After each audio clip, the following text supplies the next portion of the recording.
Hi, Mystery Recapped here. Today, I'm going to explain an American science fiction action film called Prey. Spoilers ahead. Watch out, and take care.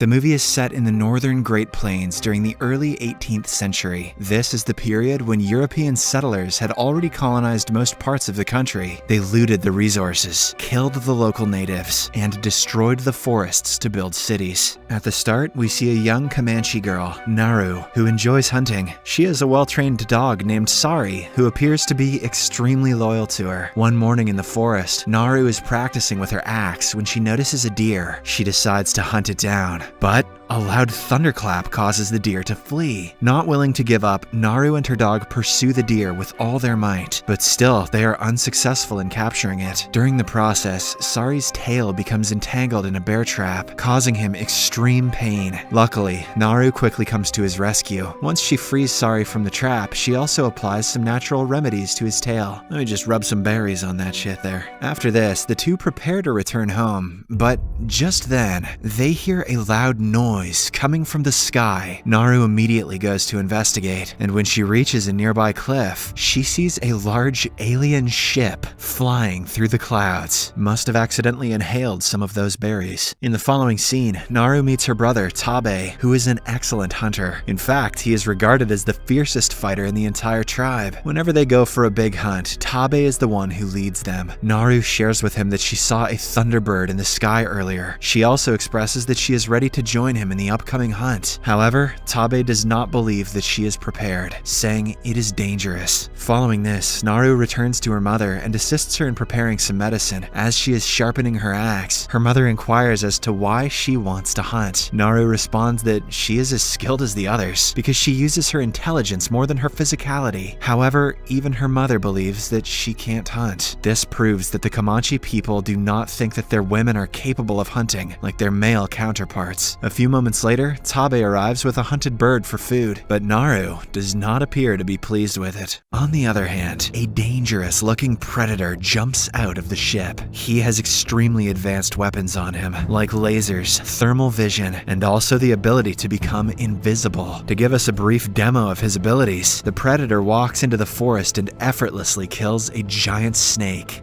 Elsewhere, while gathering herbs for the medicines, Naru notices the men making their way into the jungle in order to kill a lion. When she learns that the lion has captured one of their men, named Pui, she decides to join them. As expected, the men refuse to let her come along, but when Tabe vouches that she can help treat the wounded, they agree. Soon, the search begins, and Naru guides everyone using her so-called intelligent brain. They wander around for hours and ultimately find Pui, who is in a brutal condition. Naru immediately provides him with medications and herbs, saving his life. After the successful rescue mission, everyone prepares to leave, but Tabe is adamant on hunting the feral lion down. So he instructs the other men to carry Puhi back to their camp, while he goes after the lion. However, Naru is somewhat skeptical, because lions normally finish off their prey instantly. They do not just leave them to suffer. So she asks to join him, but Tabe declines. On the way back, Naru discovers the dead and gutted snake, as well as the predator's footprint. The other men believe that the footprint is that of a large bear, but Naru is confused as she has never seen one this size before. Hence, she decides to go back to Tabe and warn him about the same. A member of their camp named Paka also joins her. Soon after, she meets Tabe and tells him everything, but he too believes it was a bear. Following this, the three of them set out to hunt the lion. Naru suggests placing bait and taking a position on a tree to effectively attack the lion. After a while, she, along with Paka, climbs a tree, while Tabe places the bait and hides behind some bushes. The plan works, and the lion arrives on the scene, but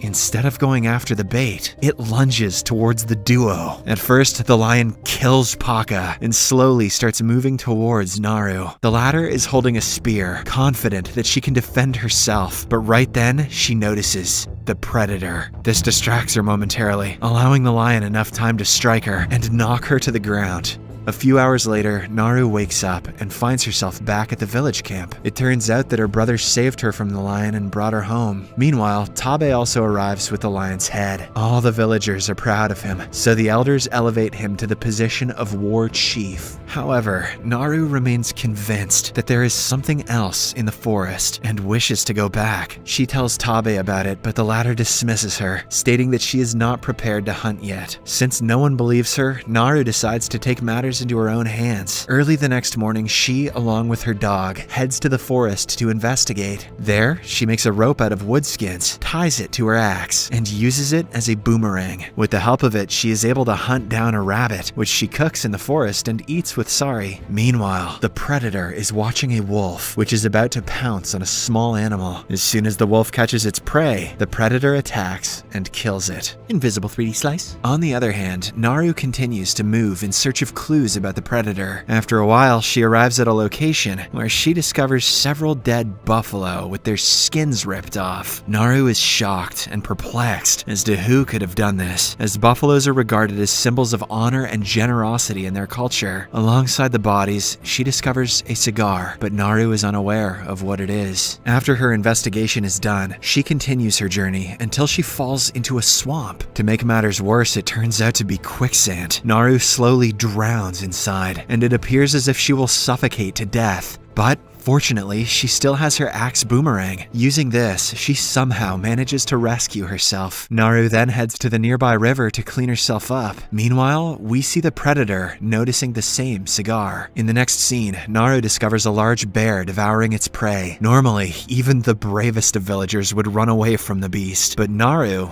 has a point to prove. She wants to kill it and take its head to the village as a trophy. Unfortunately, at the last second, her bow breaks and the bear notices her. Now, with the tables turned, Naru runs for her life and eventually hides beneath a beaver dam. However, the bear, using his incredible sense of smell, tracks her down. It is about to devour her when suddenly, the predator arrives at the scene and attacks it. The two beasts then get into a fight, but the bear is eliminated within seconds. Witnessing this, Naru is taken aback, and she immediately swims away to save herself. The predator notices her, but doesn't react, believing she is no threat to him. Even the invisible aliens are sexist. Following this, Naru arrives at the shore, where she is approached by some men from her village. It turns out that after she went missing, Tabe directed his men to look for her. Naru frantically explains to them about what she saw, but no one believes her. Instead, they ask her to return to the camp. When Naru refuses, they apprehend her and tie her up. Meanwhile, the predator appears to be watching them from nearby. Using his advanced technology, he has marked their weapons. Shortly after, the tribesmen hear the predator's roar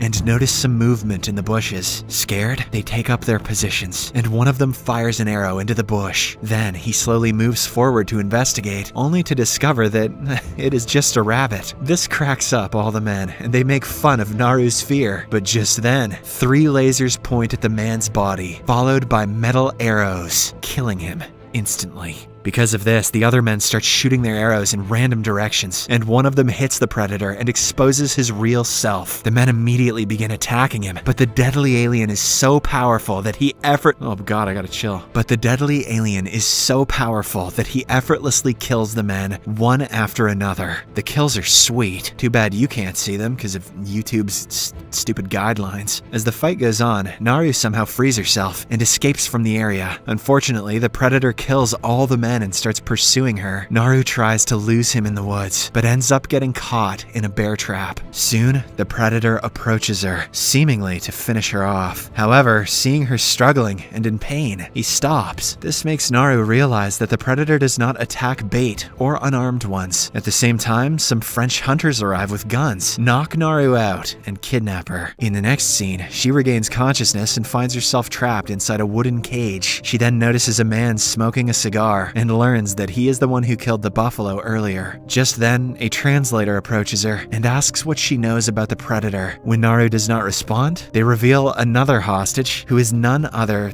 than Tabe. Naru is taken aback to see him there, but she can do nothing about it. Shortly after, the siblings are taken into the forest, where they are tied up as bait for the invisible alien to hunt. Tabe panics, but Naru assures him that the predator does not attack defenseless beings. Unsurprisingly, the same thing happens. The predator slowly approaches the men from behind and starts killing them one by one. These kills are even sweeter. Too bad you still can't see them because of YouTube's stupid guidelines. While the massacre continues, the siblings manage to free themselves. Tabe goes to find a horse for himself, while Naru goes to the French hunter's camp where her dog Sari is being held. On reaching it, she wipes out the remaining hunters, using her impressive moves. But before she leaves with her dog, the translator approaches her. His leg has been severed, so he begs for medication. In exchange, she offers to teach her how to use a gun. Naru agrees and gives him some medicine that lowers his body temperature. As she is learning how to use the gun, they hear the predator's scary roar. It sounds like this.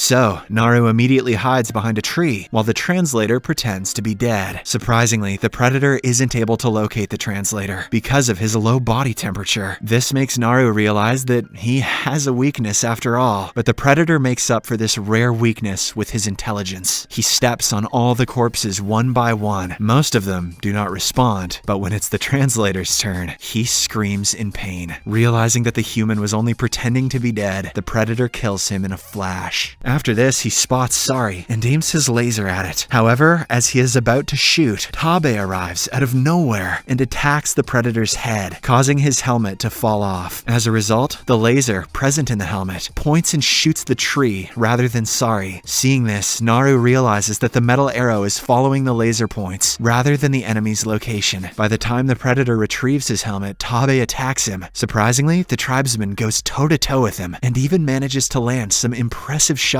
This annoys the predator, so he finally becomes invisible. A few seconds later, he catches Tabe off guard and stabs him from behind, killing him mercilessly. Naru watches this unfold right before her eyes, but she doesn't have time to mourn. She flees with her dog immediately. The next morning, she spots one of the surviving French hunters across the river and apprehends him. She severs his leg, preventing him from fleeing and using him as bait. She then takes the medication, which lowers her body temperature and makes it impossible for the predator to sense her. A while later, the predator arrives as planned and tries to go after the person who set up the bait, but as expected, he is unable to locate Naru. Suddenly, she shoots him in the head from behind, takes his helmet, and runs away. Following this, she positions the helmet in such a way that the laser can be directed at the predator. Soon, he arrives, and Naru jumps onto him and begins tussling. She manages to cut off his hand using his own weapon. Next, she, along with the help of Sari, ties the predator with a rope and drags him to the swamp. As per the plan, he points the metal arrows at Naru, oblivious to the fact that the laser is aimed at himself. When he shoots, the metal arrows end up penetrating his own head, finally killing him. In the last scene,